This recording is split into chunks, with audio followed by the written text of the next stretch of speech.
Look, let me tell you something that happens to almost every man out there. You're with her, the conversation is flowing, and the tension is right there, palpable in the air, and you just stand there paralyzed, waiting for a sign that she's never going to give you with actual words. In this video, I'm going to show you 6 signs that a woman's body sends when she wants you to take the lead. And sign number 4? That's the one that ruins the most perfect moments, because almost no man reads it correctly. Stay with me. Sign number 1, the silent sigh. Pay close attention to this one because 90% of guys miss it entirely. When you get close to her and the attraction is there, her body automatically releases adrenaline. It's pure biology. She has zero control over it. And what does adrenaline do first? It changes the way she breathes. Watch her chest and shoulder area. The moment you enter her personal space, her breathing shifts. It becomes shorter, more suspended, as if her body is bracing itself for what might happen next. If she were indifferent, her breathing would stay the same. This microsignal is her nervous system saying, "I'm anticipating something." This is her body welcoming you before her mind has even decided a thing. Sign number 2, she enters your territory. There's a concept in psychology called proxemics, which is the study of personal space. Every human being carries an invisible bubble around their body. The intimate zone, which goes up to about 18 inches from you, is reserved for people who are very close.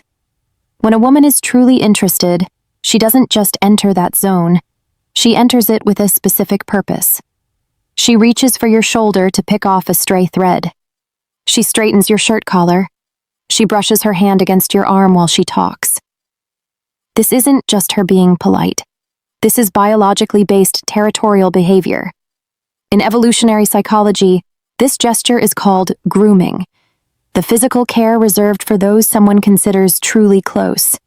When she fixes something on you, she's saying in instinctive language, "You're mine." If you haven't liked this video yet, do it right now, because the content coming up next gets even deeper. Sign number 3, the unconscious prep. Have you ever seen a woman subtly bite her lower lip while listening to you? Or maybe lightly touch her mouth with her fingertips in the middle of a pause? This is what psychologists call subconscious grooming of the oral region. The biology behind it is fascinating. Her brain is sending signals to her body because adrenaline changes hydration levels, but there's an even deeper layer to it.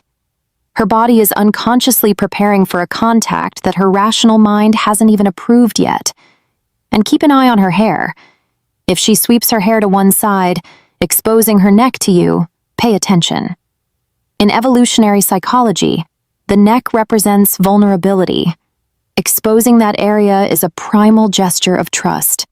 She is, at the most instinctive level, saying, "I feel safe near you." Sign number 4, the triangular gaze. This is the one that destroys the most moments, not because it's hard to see, but because when you do see it, you don't know what to do.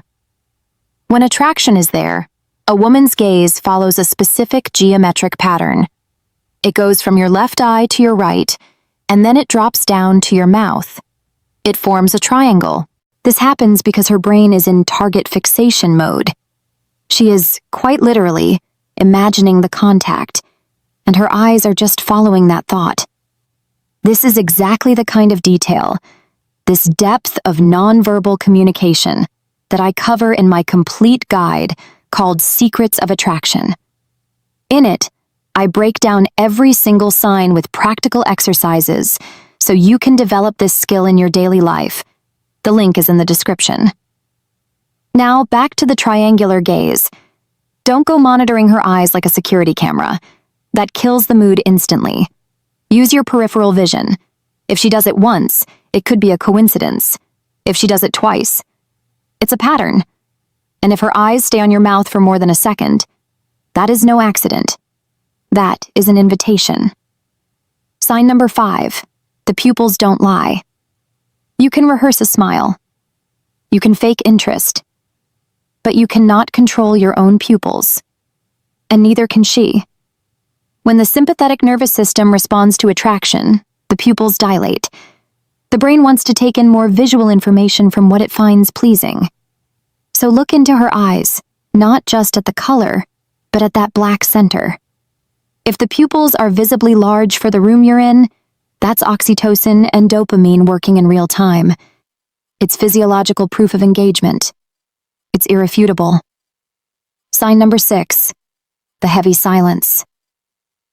This is the most powerful and the most misinterpreted sign of them all. The conversation cools down. The words run out. And a silence hangs heavy between you. What do? If you're like most men, you panic. Your brain screams at you to say something, anything, just to break the mood. But the truth that's going to change your life is this: that silence isn't empty. It's full of expectation. When a woman is waiting for you to take the initiative, she stops talking. She creates that vacuum on purpose. Because words are a barrier to physical connection, you can't move forward while you're debating the weather or telling a funny story. The verbal channel needs to close so the physical channel can open. If she were uncomfortable, she'd break the silence herself. She'd ramble about anything just to build a verbal shield. But when she stays quiet, keeps eye contact, and isn't reaching for her phone, she's handing you the moment. She's testing you. Can he handle the intensity of this connection, or is he going to run away into words? When you break that silence with a nervous joke, you're telling her, I can't handle the weight of this moment. That signals insecurity. So, the next time that silence shows up, don't speak. Let the air get heavy for 3, 4, 5 seconds, and just observe. If she stays in that silence with you, if her eyes meet yours, and if you've seen the other signs I've described in this video, you already have your answer. Subscribe to the channel so you don't miss the next lesson. And in the comments, tell me, which of these 6 signs have you let slip by the most until today? I read everything. See you then.